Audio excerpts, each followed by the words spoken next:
rolling. Oh, I didn't say anything problematic this time. This time. Hello It's and coming. welcome to... Damn it, Seth, stop stepping on my lines. I'm sorry. Hello and welcome to a brand new episode of Internet Friends, the episode where we say, hey, Drake. Hey, Jake. Looking directly at camera. Yep, with a smile. In our bell bottoms, yeah. So yeah, obviously we are now in the post-Super Bowl era of the timeline, which is, you know, kind of refreshing for some of us who don't like sports and are tired of hearing about them. Yes. Me But- specifically? The three of us specifically aren't very big sports fans. Well, I am kind of a sports fans because I used to play them, but obviously, like, I haven't watched a Super Bowl in like several years. However, there was an incentive this year to watch something from the Super Bowl. And that Absolutely. was the Kendrick Lamar halftime show, which, quite frankly, lived up to the hype. So fucking It good. absolutely did. There were people, I kept seeing people being like, do you think he's going to play Not Like Us? Do you think? And I'm like, oh, There's no his way he biggest wasn't. song? Yeah, There's no way. exactly. No, why would he? Yeah, they were just like, yeah, Yeah. but they could sue the NFL. It's like the NFL has lawyers; they'll be okay. The They would've NFL asked has him, good yeah. lawyers. Yeah, Yeah, Not only- exactly. Not only that, they also have like probably a bag set to go to just pay the fees and just call it a day. Probably. Mm-hmm. Ugh. But there's a lot of elements to the show. I have like a bunch of things that are like my favorite. You know, everybody's talking about like specifically the choreography. I think was actually top notch. The production value was holy shit. Like didn't think a Super Bowl halftime show could do something on that level. They've gotten better over the years. I remember the Beyonce one a few years ago was actually pretty impressive. They did some interesting stuff with The Weeknd one year. But like this one was just like the camera work, the choreography, just how tight it was. Like, it was a spectacle. Yeah. It was great. And no stupid sharks. Yeah. Well, we did have Uncle Sam Jackson, but that was actually one of my favorite parts. That was awesome. That That gets was better rad. the more I learn about it, honestly, because I didn't realize how tied he was to so much of Black history. And I'm just like, it makes me frustrated, which I'm sure you guys have heard that, like, very similar, where, like, unfortunately, the older white people in my life, they're like, well, I just couldn't understand him. And I'm like, that's so crazy, because I thought English was your first language. You're speaking it just fine right now. What's the fucking problem? I Right? wonder what it is. And I'm like, also people saying, they're like, oh, well, they should have picked a genre that was, like, more for everyone. And I was like, actually, this was for you. You just weren't listening. So this show Yes. was exactly fucking for you. You just could not be bothered to listen. I was like, this is honestly the most blatant Kendrick's ever been in terms of like a political protest. So Yeah. I don't know how else to explain that to people. Yeah. Yeah. Like, I'll be honest that I was never inherently a Kendrick fan of his music as he was coming up, because it was just like at a time when I was just out of listening to the genre. Like, it was just like, so like when he was like really getting popular, a lot of people were talking about it. I was like, yeah, I haven't really been listening to a lot of hip hop, so like I don't really know. And then as I've gotten more into it, it's just like, okay, yeah, I get it now. He was gone for a while too, so I think that's a little fair on your part. Like, he wasn't releasing anything for a while either. So Yeah. I think it was around when like they started doing the Black Panther, and like, you know, that, you know, soundtrack became very like kind of big at the time, and he was behind production of it, so it was just yes. like it started making me kind of look at it a little bit closer. Yeah. Oh, and SZA was super fucking good. She has such a lovely fucking voice. Like, I'm just like, what an excellent, and also Serena Williams. I Oh was my about God, to so say good. I was Yeah. That like was so Serena good. Williams, like I watched, like, because I always knew Serena Williams was an attractive woman, but that was just like, damn, okay. Gotta add something to a list real quick. Hey God. And important. And- It was an important moment. Oh yeah, no, like Yeah, like the layers to it. Like, it wasn't just like, oh, it's Serena Williams script walking to Not Like Us. There's like layers to the significance of that. Absolutely. Yeah. And then So yeah, good. and we talked about, like, obviously a reference at the beginning of the show, like, you know, the when he gets to Not Like Us and he has like that moment just turning directly to face the camera saying, "Hey Drake," and just going through the line, Smiling like a little cutie pie. and then of course the entire crowd singing "A Minor" in unison. So good. Yeah, that was so great. Yeah. It was just awesome. It was so good. I loved it. I actually haven't watched a Super Bowl halftime show in many years, and this They was the haven't first one I've been watched in that a while. good. Like I said, the production values may be done, but again, like the artist has been hit and miss. Like I think last year was Dre and Snoop and all that posse. What was Usher? When was Usher? I did watch Usher. Usher was last year. You are correct. Usher was last year. Usher's good, but Usher's Usher. Like that's Yeah, Yeah. that was like trying to split the gap between like relevant contemporary artists and like people who are just like, yes, the artist my parents know. Correct. Yep.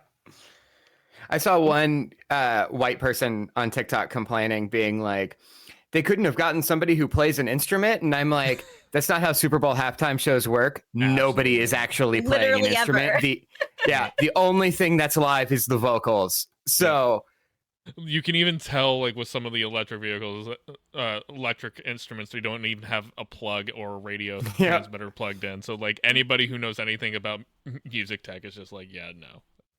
Yeah, I remember the Red Hot Chili Peppers did it one year forever ago. Yeah, it was and Mars. Oh, okay. And like Flea's bass is just not plugged in. You can see clearly the jack in several the camera spots. was, like right underneath him, and like you could like see specifically. It's like it's not plugged into anything. Yeah. And like that's fine. I realize it is a television spectacle, so like you have to do things for TV that don't work for like a stage performance.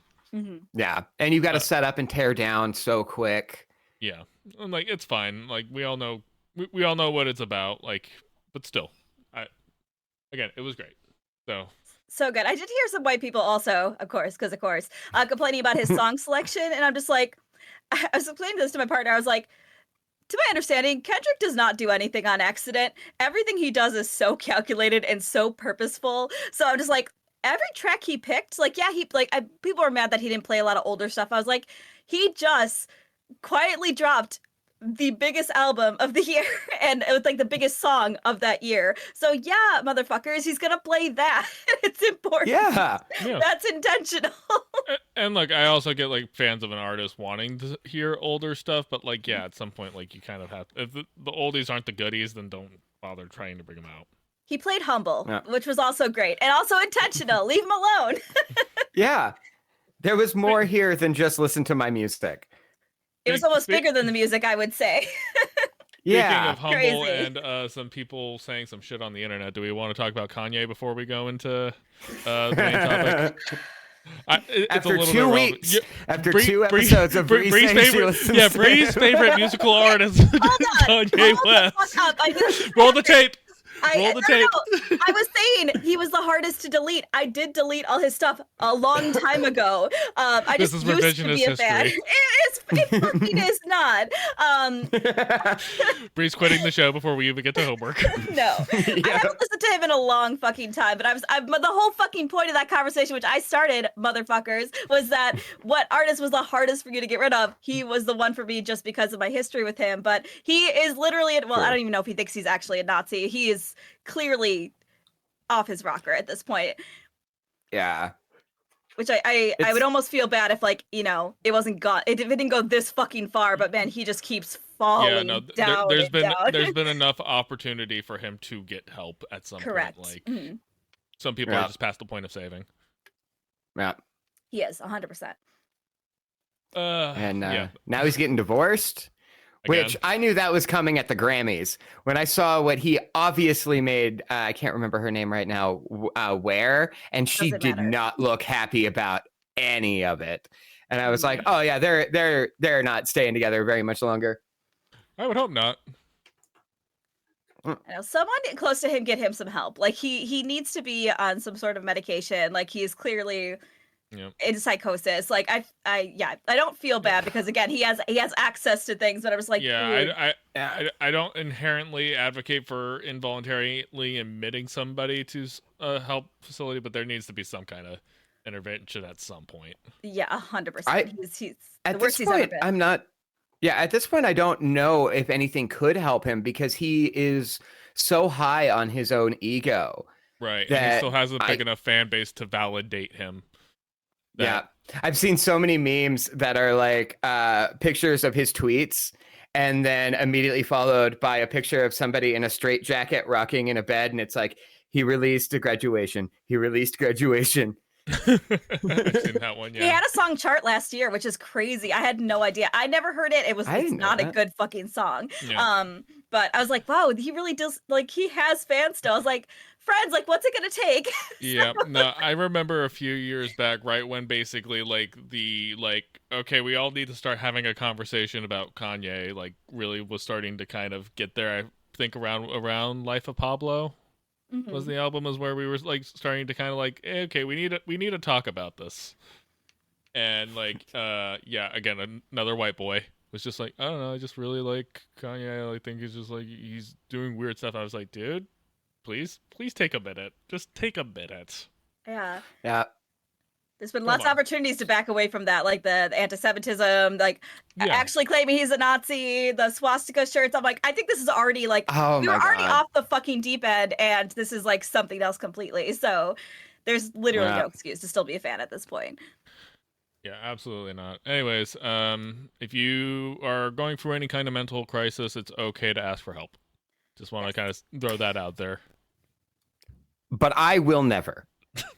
That's why we have you on. This is why doesn't have to. It's why the show is his court-mandated therapy sessions every 2 weeks. Yes. He's the only exception. I got a dog, a drinking problem, and this podcast. Those are the things getting me through right now. Don't forget your vape/cigarettes, whichever one you're on this week. Yeah. Vape this week. Dude, I got a whiff of a cigarette coming out of the grocery store the other night, and I was like, oh, fuck, I could tell it was a Pall Mall Red, and I was like, oh, geez. I want when I one sent you so that bad. meme, and you specifically went to straight to say Pall Mall Red, I was just like, oh, Seth's Jonesing. Yep. I miss cigarettes, man. I miss them so much. It's too expensive. Honestly, that's what made me stop. I was like, I can't afford this habit. I need a cheaper addiction. A long time ago, but yeah, I stopped because I'm like, this shit's expensive. So. Yeah, my cigar habit went from like expensive. very frequently to like now, where like basically the last time I restocked my humidors, I still was like 2 years ago, and I still have like a full humidor left.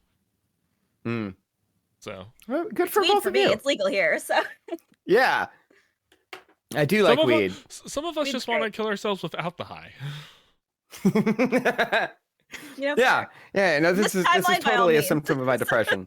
Yeah. Yeah. I don't have the guts to actually kill myself, so I need drugs and other chemicals to do it for me. I literally only send you TikToks just to make sure you're still alive. I wish that was an actual joke, but it actually is kind of true sometimes. I know. I'm a fan of isolation. I will disappear for days at a time. I get it. Yeah, no, after election, I was just like, I'm giving you 3 days, buddy, and then I expect a response. This shit's funny. Respond. Otherwise, I'm welfare checking this shit. Getting a wellness check. Here it comes. Oh, boy. Fun conversations for all. Anyways, let's move on into our homework assignment, which this time was assigned by Brie, and we played the game Unpacking. So, Brie, go ahead and take it away. Yes. Honestly, in hindsight, I am so grateful I picked this game because I'm just like, shit's terrible, and I needed something very light, very fluffy that I could not like put a lot of my brain into. This is what I adore this game. I have a lot to talk about with this. I'll try to keep it short here before I kick it over to you two. But this is the game that inspired Game Birds because me and Alice would talk about it so many fucking times about how we love the game design of this. And I'm just like, we should start a podcast because, I'm a white person in my 30s. So naturally, that's what we did. Of course. And you just had 2 white friends ready to help. 100%. Hey, but we're women, so it's slightly different, which is very exciting. True. Why do you think we have Bo as a diversity hire for HR? Exactly. A non-human. I like it. But, I'm going to keep it there. But let's start. How about Seth? You tell me what you think. It is very relaxing, except for the fact that I have to move soon. And so the entire time I'm playing this game, I'm thinking I should be packing right now, not doing this. Also, fuck her boyfriend. Yes. Fuck that dude. Before I even started playing the level, I was just like, oh, this is not gonna be fun. I will also say specifically, I knew that was coming because I did watch the Game Bros episode like when it first premiered. So like I knew what I was walking into. Yes. I did want to preface that only because some people have quit the game at that point because they're like, this game is stupid and it doesn't work. I was like, no, this is on purpose. Like, if just it you makes gotta you, Yeah, work through this it. if it is- makes you, so Brie, I have a confession to make. Yeah. I did quit the game at that point. That's fair. Oh, Here's It's an the annoying level. Yeah, no, but here's the thing. Like again, like I mentioned at the pre-show of this, like I have not been sleeping this well this week, and I think also coming off Portal, I am completely puzzled, gamed out, Sure. that's fair. and that's where I'm at. And like puzzles have never been my thing for the most part. Like, and so this game is objectively great. There's no doubt about it. It's a great game. As a matter of fact, like I was talking with Em last night, it's just like, yeah, like I can't finish it. Like I'm very, very just exhausted and tired, and I can't dedicate the time to it. And then she's just like, "What is this?" It's like it's a puzzle game, and I fire it up on my PC. She got through most of the game literally in about an hour and a half, including that level specifically, and like just breezed through it. And like I had been like putting in like hours at a time just to be like. But again, that's a me issue. That's a skill issue, sure. not a this game is bad and it should feel bad issue. It's just. This game is not made for people who aren't puzzle people. Well, it's funny you say Fair. that because like this is my relaxing game. Like especially when I am too stressed, this is what I go to because I'm like, put this thing here, put this thing here. Like it's very relaxing and like I like the whole process of opening a box, finding where things go. It It's does just a like very good job. It is satisfying, basically, especially in the like begin game stage where you're literally just getting everything out and put where basically you think you should be putting something. Yeah. Because I'm gonna assume like, we're all Chaos Goblins here on the show, obviously. So we all, I'm sure, basically have unpacked stuff and it's like, I'll just put this right here for right now, and I'll get back to it later. Or it's just like, this seems like an okay enough place to put it. It does get frustrating, specifically when you get to the point where all the boxes are open, and then it tells you it's just like, actually, these things don't go here. You don't put them where they go, and then I'm just like, fuck you, I would totally put that there. That's fine.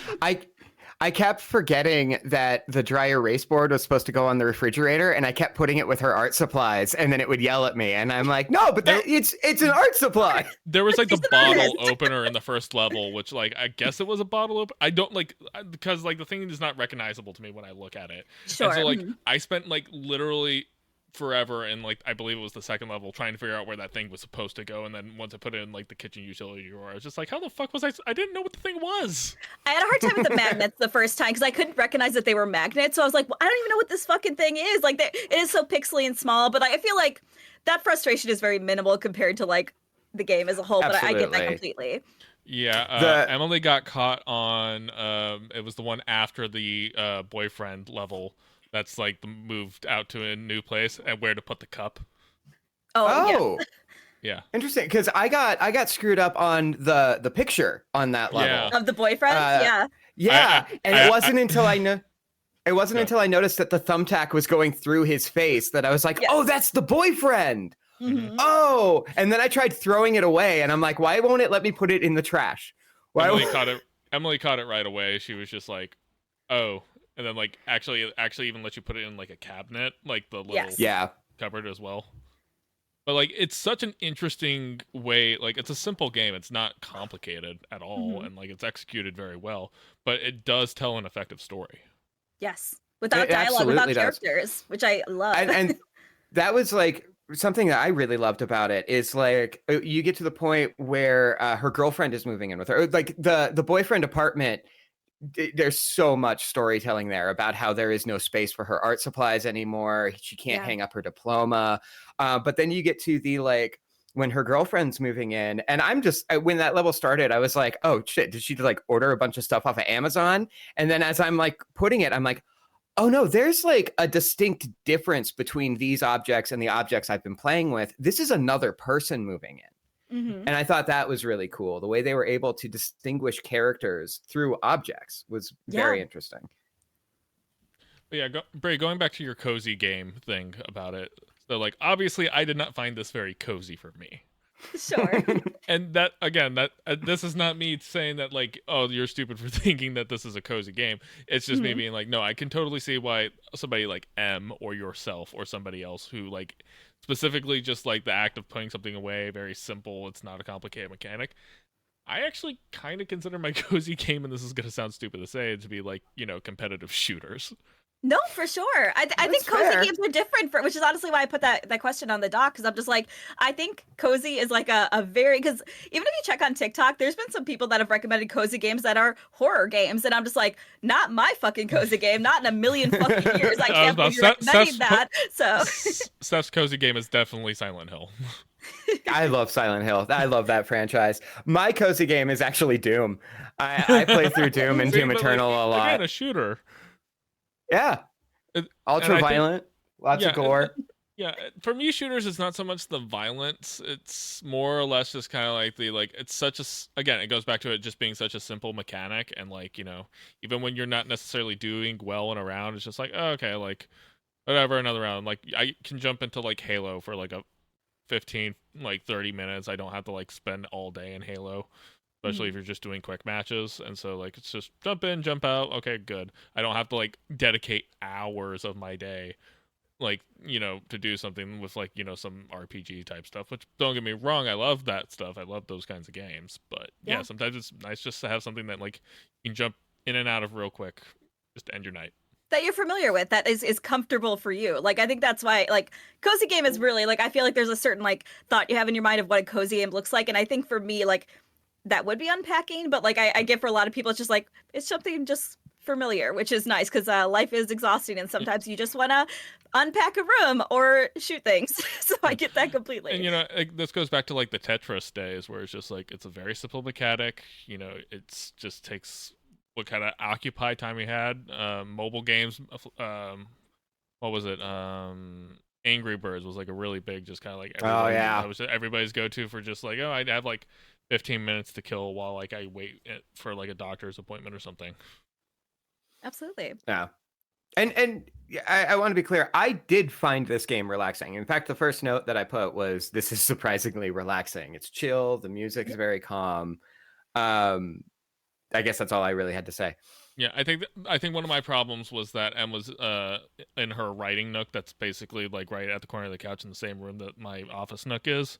And so she's been doing late evening writing and craft sessions, and so we'll turn off all the lights, we'll put on a fireplace or simple kind of lo-fi music type stuff, and just kind of do that. And but so that audio is coming through my headphones because I wear open backs as well as trying to listen. And so the music from the game plus the music from the TV were kind of colliding and clashing a lot. So that was big. But again, that's not the game's issue. That's a skill environment issue.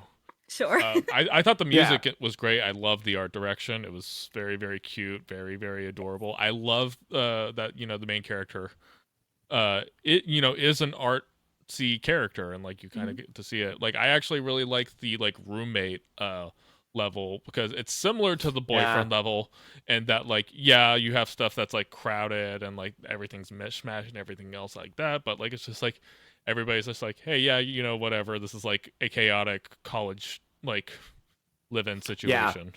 And there was still room for her. They made space for you. Which is the biggest thing. I'm the overarching theme of this game in general is having those two things pretty much back to back. Yes, positive relationships and true love is making space for the people in your life. And I feel that game is this game is such a overarching theme of that.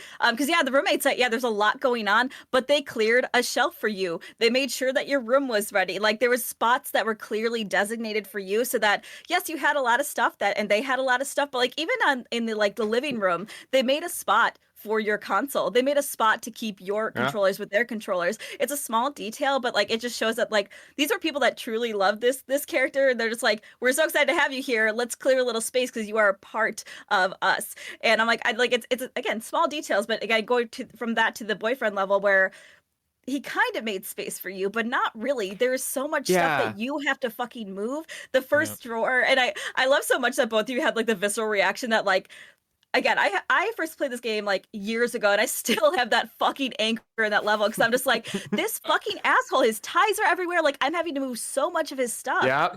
Make it feel Emily, I can live here. I was when Emily was playing it, when I had her play, I was in the bedroom, and I literally hear her. I was he made her put the photo in the fucking closet. She was so mad. The first few levels, I kept having a hard time finding the right place for the like color pencil set or the color pens, whatever. And then we get to that level and I'm like, he didn't leave her any space for art. What the fuck is wrong with this guy? Yeah, you had to put so much shit under the bed, like the ukulele and like the like your fitness stuff, which you normally put there, but like and the diploma is the big one. You were like, because that's where I got frustrated. I mentioned this on my other podcast that like I was playing it on stream for the first time and I was getting so embarrassed and so frustrated. I was like, why can't I fucking hang this diploma? There's no wall space. And then I was like, oh, under the bed. I'm not allowed to hang it up. He didn't make space for me to put it up. And I'm like, oh, and I feel like. And I can't speak for y'all, but I'm sure most people have been in a relationship like this where you're like, oh, this person didn't make space for me. They were never going to make space for me. Yeah, as you can tell from the background with me and Emily's living environment, it's just like we're chaos goblins. We know like we have a really weird clashing aesthetic of things, but like it all melds together well enough. Yeah. Like, like again, I enjoyed more the like, first college roommate level so much more. Well, like obviously because because it's just like that felt more like my living environment where it's just like, yeah, it's a little chaotic and all over the kind of place, but like it's just like it's filled with all the things that you like and enjoy and around people you're comfortable with. Like you're around your people, whereas the boyfriend level is like clearly this is not gonna work. Yeah. Yeah. Well, and to kind of piggyback off of the like not making space and stuff in a different way, the level when she has to move back in with her parents and the photo that I didn't realize was of her and her ex, I've gone through that situation where I've had to move out of a partner or a living situation with a partner after we've broken up, and then I'm unpacking and I find a picture of us that I just, threw in the box while I was getting my shit out so I could leave a bad situation. And then it's like, fuck, what do I do with this now? I'm not ready to let it go, but I also can't have it out. Yes, right. Exactly. And that's how people end up like, again, holding on to like old photos for a long time. And, sometimes they get found and then you have the memory of like that time. It's like, oh yeah, that person. So here are some stories. Oh, I found myself mixing an X the other day, and my actual body reaction to it was, yeah.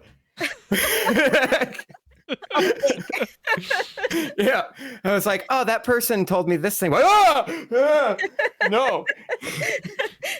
Stage yourself a little bit. Get the bad energy out. Get back inside repressed memories. You will not be used for positivity. You are not good enough for that. Yeah, I can never remember anything good from that relationship. Get back in there.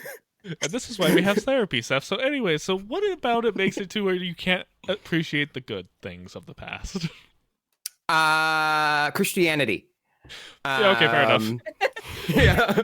Session over. Yeah. All right. Do I have to pay for this one? We were only in for like 5 minutes. So, I charged by the hour. Okay. Shit.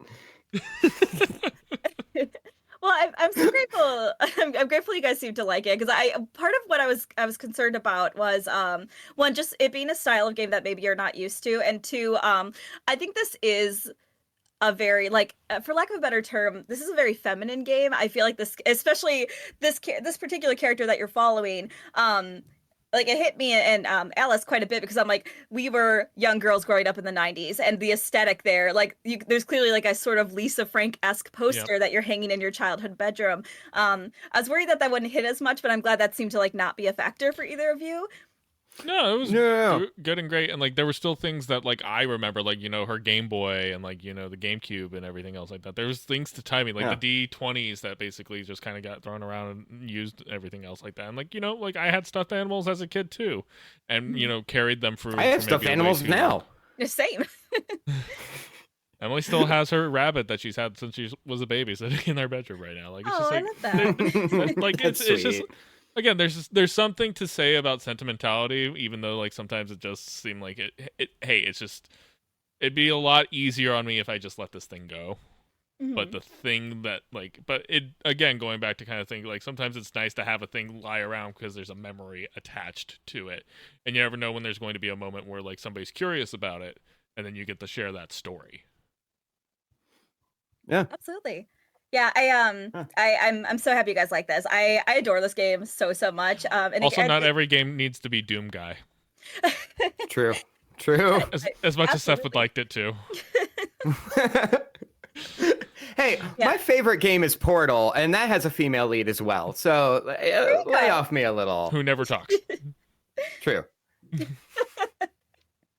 Yeah, I'm so glad you like it, just because I feel like I'm sure there are plenty of games like this, but like I think this was the first time I experienced where like I got to know so much about this character through their things. And there's like small details that you can really honestly ignore all the time, but I'm like you can recognize this character is Jewish. This character kind of has a feminine style. Lots of skirts, lots of floral things. Always plays as a bard. Apparently had played a bard for a very long time in her D&D game. Had a pet beetle that passed away at some point. And just like the fact that you could tell all these little details about this character that you really don't know the name of, you don't know much about, but like it kind of made me appreciate that. I was like, wow, we really tell so much of our own story through our things, and there's so many ways to tell stories without a lot of dialogue, without even naming a character. I just really appreciate this level of like environmental storytelling, and the fact that like this could just be a very simple game where you could ignore all of those details and just unpack things, and that can be very satisfying in its own way, or you can take a closer look and really engage with the story that it's trying to tell you, because another small detail is that your character has a disability. There's always pain pills, there's the cane, and I'm just like, Emily I thought that was a cane. replica of the cane from Citizen Kane. That was a stupid joke just for me. So anyways, it's gonna be Seth's last episode. Yes. Yeah. I mean, right now, He's been terminated kicked out immediately. he's been discharged from therapy. All right. Seth beat therapy, everyone. Yeah. I'm gonna go buy some rope. Please. That better be for kink stuff. Why not? I'm single. Yeah, why not both? It's don't called even have another- autoerotic asphyxiation for a reason.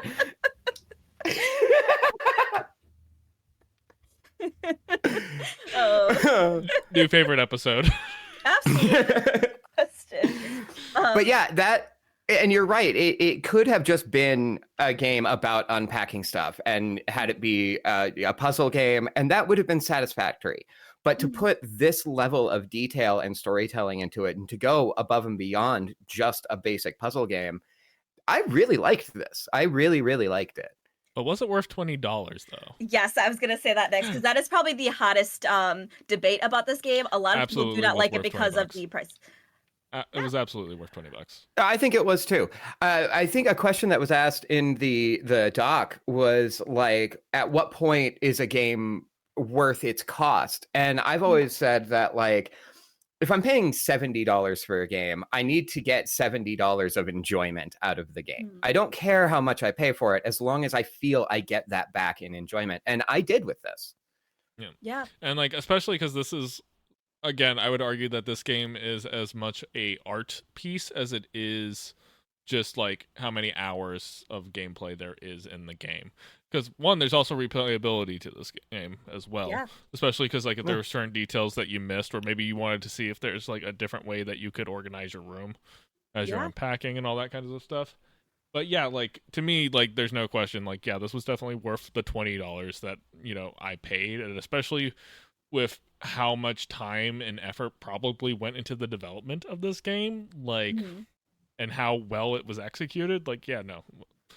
And, you know, obviously, you know, the cost of video games are going up. You know, people are talking about if GTA 6 is going to be, you know, $100. And there's a lot of people in the industry rooting for it to be $100 because that means it could AAA now has the excuse to start charging that much. Yeah. And That's a lot of money. I don't know if I'd ever pay that much for a game, to be honest. So I mean, they're trying to argue that because of inflation, that like technically like we haven't been paying more for games. But I'm also just like, yeah, but most inflation has been artificially done because of, you know, really shitty policy and also corporate greed. Just throwing that out there. And also, if you look back throughout history of gaming, you'll find that most AAA titles our entire lives have been $60, Mhm. which used to be much more expensive than it is Oh, yeah. today.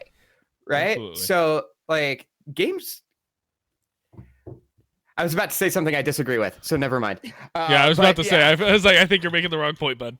Yeah, I'm making a bad point there. I was like, I'm flying off the top of my head here. So they we should just be saw- cheaper, is what I'm I saying. was about to say we just saw Republican Seth slowly turn out like the old Christian trauma. Like we're making such great progress, even though he's no longer in therapy. I know. He won't Yeah. leave.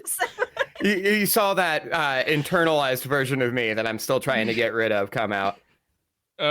I mean, sadly, I tried to get an exorcist, but that just added to the weird Christian, guilt thing. Like, I don't have a solution for you at this point. No, you brought them in, and I started telling them everything they were doing wrong in the exorcism. Like, no, that's not the spell you use. Is that your like holy water? It's like you're using the wrong verse. Yeah. What? Where did you learn Latin? Where did you get that cross? Did you pick that up at like a flea market? That's not even genuine rosewood. Yeah. Well, good. I thought that would be a hotter take because genuinely, if you look at any of the negative reviews on this game in particular, it is almost all about the cost. And I'm like, I do give more of a pass to indie games because I'm just like, these tend to be super small teams that like pour their heart and fucking soul into these games. And I think for me, experience factors into it a ton. Like this is a game that stuck with me a ton the first time I played it. And I would say maybe the first time I played it, I think I got like 4 to 5 hours out of it. I'm sitting at about like 27 hours total now because I have replayed the game so many times. And I will continue to replay it. Like I think experience is worth everything. The fact that it makes, I'm still thinking about it. I'm still recommending it to people. Like $20 seems like nothing to me. Like I understand that's not affordable for a lot of people. So like that is certainly a factor. But for me, like this, and $20 is nothing. Yeah, and the game was published by Humble Games. Is that associated with Humble Bundle at all? That I do not know. I didn't know if there was an association there because it just said Humble Games was the publisher. So I'm wondering if they're associated with Humble Bundle, then that's also going to causes. So. Oh yeah. I wouldn't be surprised if that's the case. Again, going back to some of the storytelling elements of it, like clearly have marginalized communities and other kind of social commentary going on in it. I wouldn't be surprised. Yeah, that certainly could be the case. And again, I'm not saying it is or it isn't. I am just saying that that could be a reason why it adds a little extra cost to it. That's certainly possible. I know this is just it's like kind of on the higher end of indie titles, but yeah, for me, it's there's well some worth indie it. games I would have paid like $30 for. 100%. And I think this one actually borders on that one. Yeah, absolutely. And I will say the achievements are very achievable. For people who like darker humor, there is a achievement you can get for putting a toaster in a bathtub. So And Seth didn't do that one. We're so proud of him. Yeah. No, I'm playing as another person. I'm not going to inflict my mental illness on somebody else. Yeah, when you say kill yourself, you're talking about yourself. You're not saying it to somebody else. Well, except for when I am, but yeah, but those people deserve it. 100%. True. I'm being very punchy. Again, I apologize ahead of time, but I think it's added to the comedy of the show. I like it. I'm here for it. All right. Anyways, well, thank you guys. I'm so excited you liked it. Yeah, thank you for recommending it. I don't think I would have played it if you hadn't, just because it had escaped my sphere. Yeah. Well, you should listen to Game Birds then. I missed that episode, and I specifically didn't go back and listen to it. You could literally, it's just right there. It's the first episode. It is. It's the first. It is. But I specifically didn't go back and listen to it before we discussed the game because I try to avoid when we are discussing a topic, I avoid when other people have talked about it so I don't end up just regurgitating their points. Sadly, I've been supporting Brie from day one, so I had already spoiled myself by, listening. And she had to bribe me to get me to listen. I don't remember what you bribed me with, or if you ever paid out. But I think she gave the bribe to Bo, and then Bo used it for drug money, and then you were just like, "Where did these drugs come from?" And I will never question free drugs. I've taken Molly off the street. I like to think that the drugs were just labeled Game Birds, and you're just like, "Hey, maybe I should." And I was like, good. That's exactly what happened. Hey, and when I listen to Game Birds, I do feel like I'm on drugs. It's that good of a show. Oh, shucks. Thanks, guys. So we've had a good time playing Unpacking. Brie, thank you so much. However, I'm very sorry. We're going to have to go to war with your partner. Let me tell you, we've been talking about that a lot. Scary times. What's he saying as a Canadian? Well, to be honest with you, I'm grateful because I think we had discussed previously that some Canadians on TikTok have not been super nice to Americans, and we had to, tell them to fucking sit down, be humble, because good God, in some cases we deserve it, but 100%. But again, also, yeah, glass houses don't throw stones. Correct. I was like, they also have a lot of really dodgy fucking history that they avoid all of the fucking time. And also they want to be us so bad sometimes. So, however, regardless. Also deep history of committing war crimes, all that good stuff. The indigenous people, of course, that's a very big issue up in Canada. Again, United States is not better. Not saying we're not at all. Not saying we're superior, but don't come talking shit about us when you don't have your own shit together. 110%. But yeah, I think the general, at least he's in Ontario, and I think generally speaking, people are mostly very sympathetic and empathetic. I know they're talking about potentially having more like asylum seekers from the US, and he's like, that could be a loophole for us. And I was like, I don't want to use that if that is the case. Like, there's people who are genuinely in danger and need that. It's true. Not me, so will make do.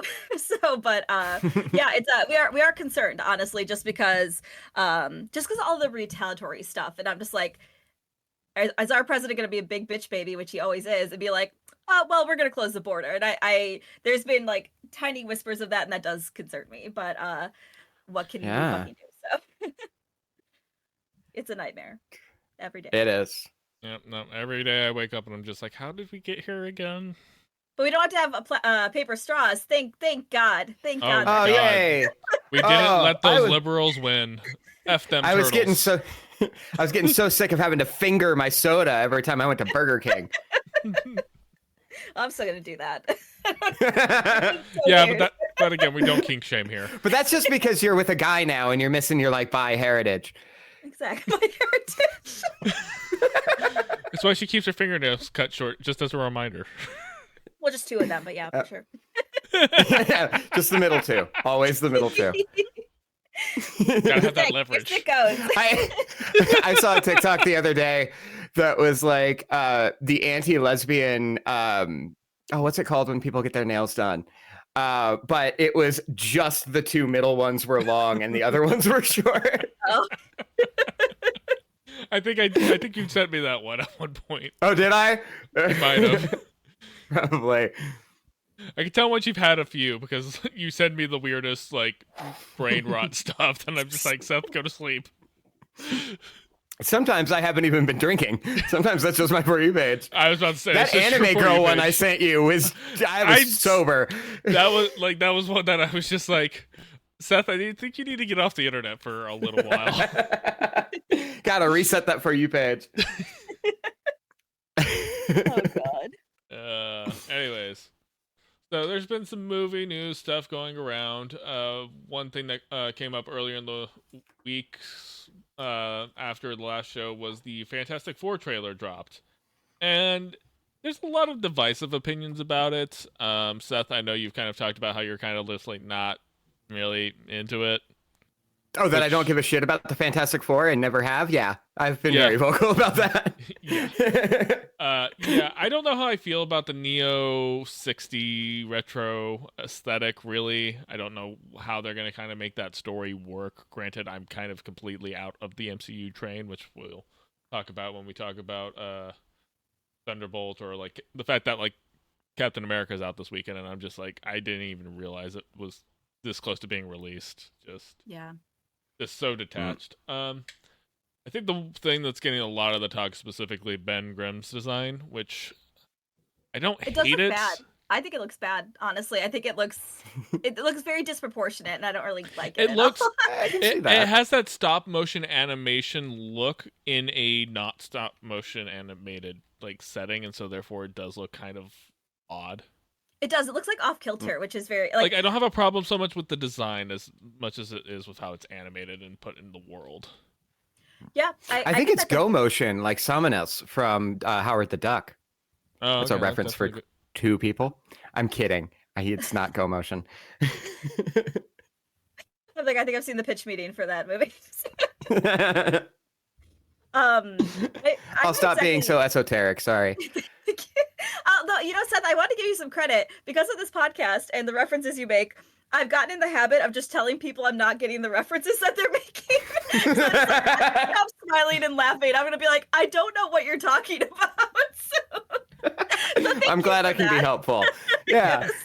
It's just made conversations much better. But I had exactly 3 notes about this trailer, and it was, oh, okay, and then stop trying to make a Fantastic Four happen, and who asked for this? And that's kind of, I feel like every time we talk about Fantastic Four, it kind of circles all of those things. I'm like, I feel like there's some executive who loves the Fantastic Four so much, is like, please, no, it's gotta be, it's really good, guys. Like, I'm like, it's why all is this old head happening? comic guys, and it's all the old, like the comic book guy from The Simpsons. That's the one who wants Fantastic Four. It must that's be. fair. I don't think the general public does. Like, we've rejected it multiple times now. So I'm just like, stop, just let it fucking go. Like, I don't think they're that interesting of a team. And I don't care if you put fucking Pedro Pascal in it. It doesn't matter. I don't want to see it. Nobody fucking does, especially when we're this fatigued from superhero stuff. Why now? Leave it alone. And don't get me wrong, I'm all for bringing back a little camp into, Sure. comic book movies again, just because, like, I feel like, we've spent so long with the dark, gritty melodrama with, like, a, quirky quip every now and again just to kind of break the tension. But, like, I think the formula is just played out. It's one of those things where it's just, like, people have tuned out to it. Like, we need to, like, come up with new ideas of how, like, what we want from our superhero movies. Yeah. I agree with that. I think I just don't want them anymore, to be honest. I just I think they could just let them go for a little I think bit. much like with Star Wars burnout for me, it's just like I'd be okay if this just kind of like went away for a while, because when Force Awakens was coming out, there was a lot of hype because there hadn't been new Star Wars for a long time. Yeah. Now it's just like we're getting constantly bombarded, and I'm just like, I'm burnt out on it. I kind of miss having some breadth to discovering new lore I didn't know about because it had been like so long since I'd gone back and revisited it. Mm-hmm. Distance makes the heart grow fonder, and constantly being reminded of something you're in love with is kind of like, all right, I need a minute. I need to go have my alone time. Several minutes, please. Yeah. But how do we monetize that, Seth? You can't, and that's why it'll never happen. Yeah, pretty much. Correct. Okay. I mean, there was some other movie stuff, especially surrounding Super Bowl. I have not watched anything about the new Jurassic World because I literally don't give a shit. I am a huge fan of the Jurassic Park franchise in general, except for that last movie. That last movie's a steaming pile of shit. I think they're going to do human dinosaur hybrids finally. They've been talking about doing it since like 2003. And if they do that, I'm out. I'm completely out of the franchise at that point. And that's why I also don't like this movie. Since you didn't watch the trailer, they have to go to the island and get, because it's always back to the island, and get DNA from the 3 biggest dinosaurs, one being a land dinosaur, one being a sea dinosaur, and one being an air dinosaur. So it's just a movie version of a collectathon video game. I don't have faith in this movie, and like I'm not excited about it at all. I did watch the trailer, and I this is the one trailer I didn't write any notes on because I was like, I don't know, it looks like a movie with actors in it. So I just I will say, as somebody who doesn't find Scarlett Johansson attractive at all, nor do I like her as an actress, I don't know what it is about her in that trailer. I think because she's kind of got the no makeup look. I think she looks really pretty, and that's all I fucking have to say about that, like, at all. Someone finally made Scarlett Johansson attractive enough for Brie. Good job, everyone. We did it. So proud.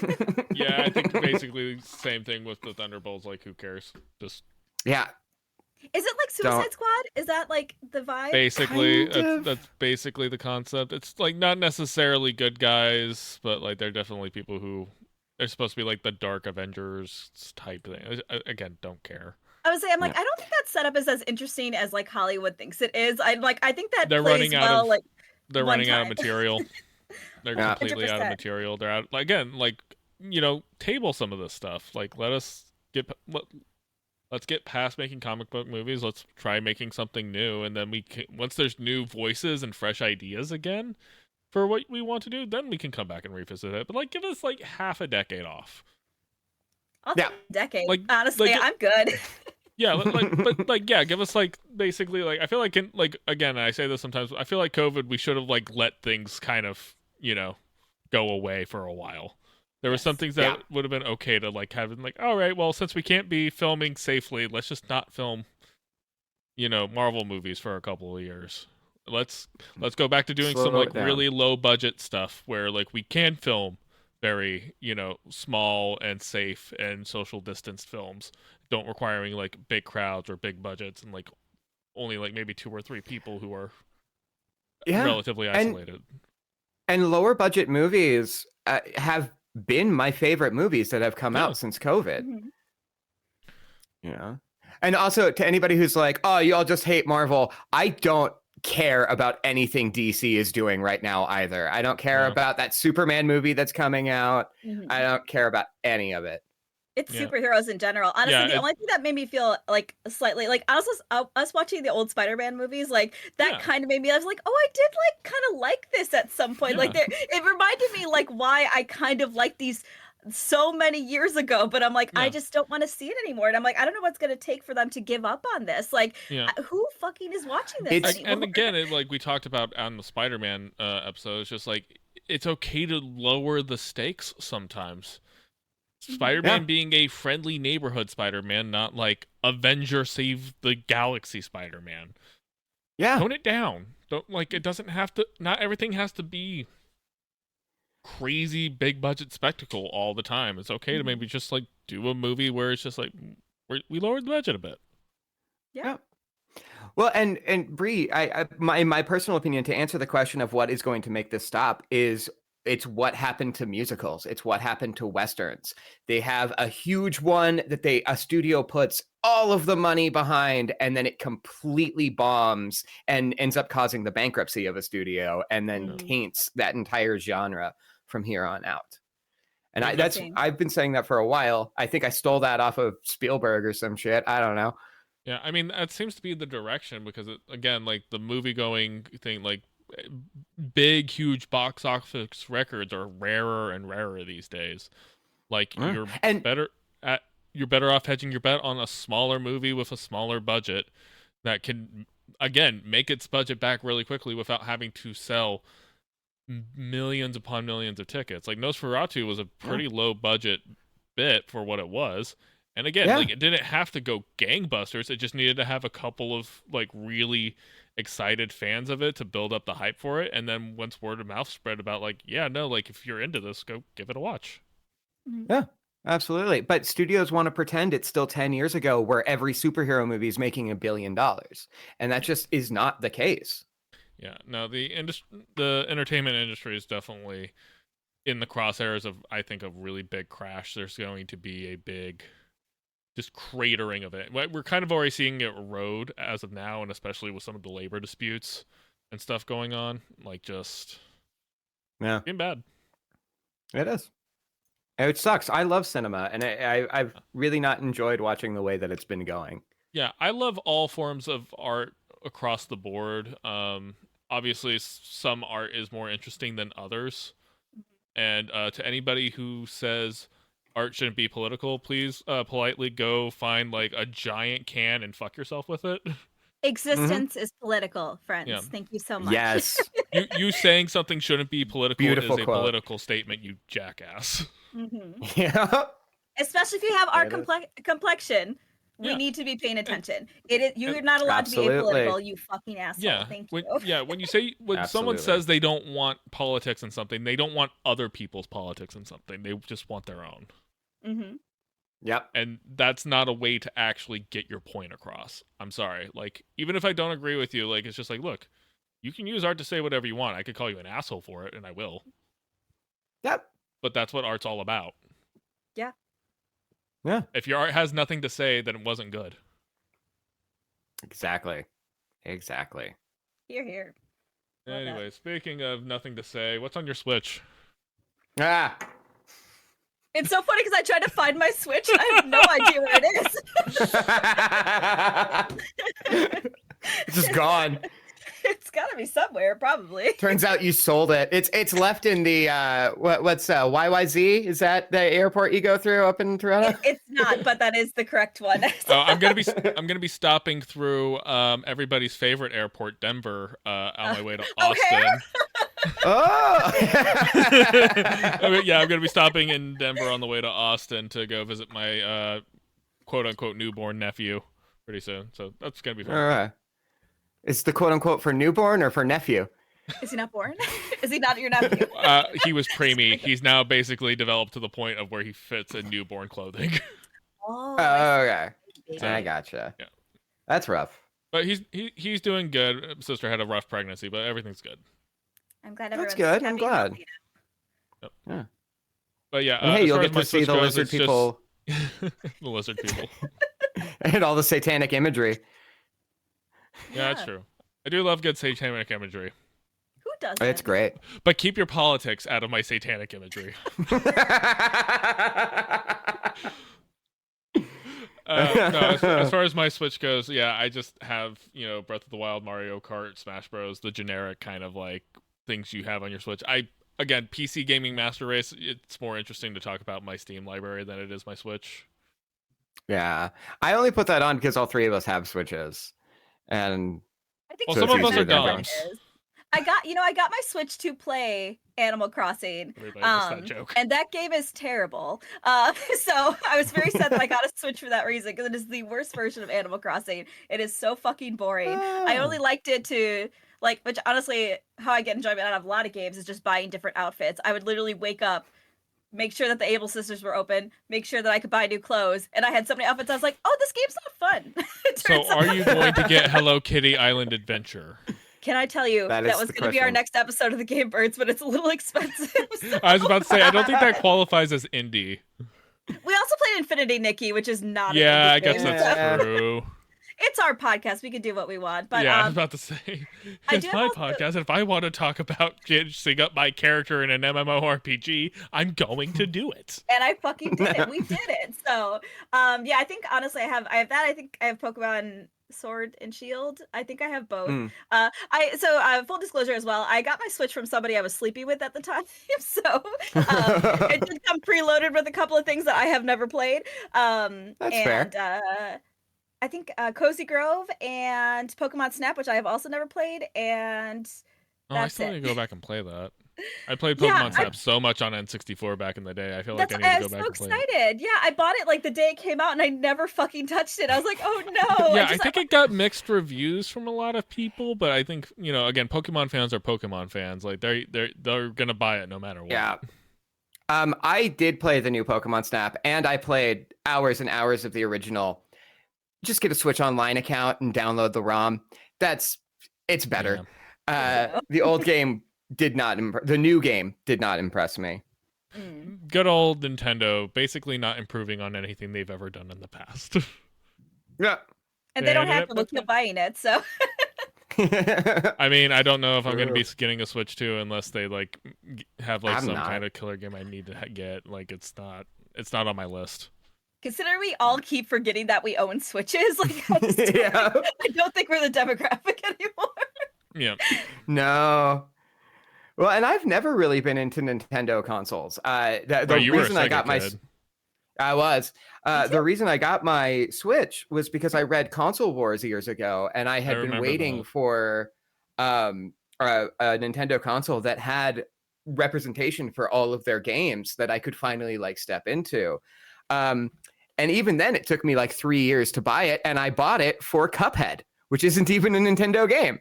Yeah. Great game, though. Should have just gotten a PC. It's bro. so good. I know. And you keep telling me. One day Seth will love me. I do love you. I just don't respect your life choices. I mean, I don't respect my life choices. That's why I keep making them. He just wants the love. Also, have you seen my life choices? It's not. I've seen your For You page. I've seen enough. Fair. All right. Well, this has been actually a really short and sweet episode, but a fun episode nonetheless. But we still Absolutely. need Yeah. to do our homework assignment. So, Seth, what do we got lined up for next show? I want to rewatch Batman and Robin. You know, just something stupid, dumb. I can turn my brain off for. I'm in. I'm in. Okay, good, Cool good, party. good, good. Yeah, it was that or Black Dynamite, and then I was like, should 3 white people be talking about black culture? I was about to say, unless we could No. I was about to say, unless we could get a guest appearance to like at least even out the spectrum of our skin tones, I'm like kind of, I'm gonna go ahead and say hard pass on that. All right, yeah. So Batman and Robin, it is. I'm Sounds good. excited. My pen's not working. All right. Well, anyways, thanks everybody for joining us for another episode of Internet Friends. I am joined back. We're at Kunaloon and that's Seth23. You can find us on various social media. Seth is sorry. Yep. Always. And we will see you guys next time. Bye.